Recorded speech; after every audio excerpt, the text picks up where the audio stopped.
बिस्मिल्लाहिर्रहमानिर्रहीम। सूरह बकरा रुकू नंबर 24। हज जो वक़्तु मालूम महीना आहिनि। पोइ जॾहिं मंझंदि अहराम ॿधण सां पाण ते हज फ़र्ज़ कयो त हज में न जमार जाइज़ आहे, न गार ऐं न झेड़ो, ऐं जेका चङाई करियो था तंहिंखे अल्लाह ॼाणंदड़ आहे। ऐं समर खणो छो त भलो समर परहेज़गारी आहे। ऐं ध्यान वारो मूंखां ॾुजो, हज में पंहिंजे पालणहार खां रोज़ी घुरण में अव्हां ते को गुनाह कोन्हे। पोइ जॾहिं अरफ़ात खां मोटो तॾहिं मशअरुल हराम याने मुज़दलिफ़ा वटि अल्लाह खे यादि करियो। ऐं जीअं अव्हां खे सिधो रस्तो ॾेखारियईं तीअं अव्हीं बि खेसि यादि करियो। ऐं बेशक उन खां अॻु अव्हीं अणॼाणनि मां हुयो। पोइ अव्हीं उतां अरफ़ात खां मोटो जितां आम माण्हू मोटनि था, ऐं अल्लाह खां बख़्शिश घुरो छो त अल्लाह बख़्शणहार महिरबान आहे। पोइ जॾहिं पंहिंजे हज जा अरकान पूरा करियो तॾहिं मिना में अव्हीं पंहिंजनि अबनि ॾाॾनि जे यादि करण वांगुरु बल्कि उन खां वधीक घणे क़द्र अल्लाह खे यादि करियो। पोइ माण्हुनि मां के अहिड़ा आहिनि जे चवंदा आहिनि त असांजा पालणहार असांखे दुनिया में ई चङाई ॾे, तिन खे आख़िरत में का चङाई नसीब न आहे। ऐं मंझाइनि के अहिड़ा आहिनि जे चवंदा आहिनि त असांजा पालणहार असांखे दुनिया में बि चङाई ऐं आख़िरत में बि चङाई ॾे, ऐं असांखे बाहि जे अज़ाब खां बचाए।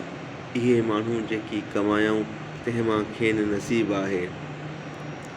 अल्लाह सिको हिसाब कंदड़ आहे। ऐं ॻणियलनि ॾींहंनि मिना वारनि में अल्लाह खे यादि करियो। पोइ जेको ॿिनि ॾींहंनि में तकिड़ो निकिरे तंहिं ते गुनाह कोन्हे, ऐं जेको देरि करे तंहिं ते बि गुनाह न आहे। इहो हुकुम इन लाइ आहे जेको परहेज़गारी करे ऐं अल्लाह खां ॾुजो ऐं ॼाणो त अव्हीं ॾांहुंसि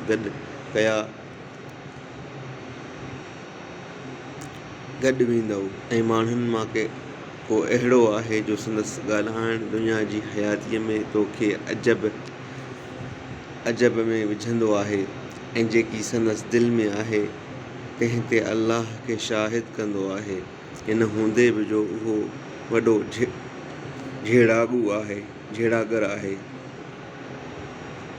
ऐं जॾहिं तोखां मोटंदो आहे तॾहिं मुल्क में हिन लाइ कोशिश कंदो आहे त मंझंदि फ़साद विझे ऐं पोख ऐं नसुल नास करे। ऐं अल्लाह फ़साद खे पसंदि न कंदो आहे।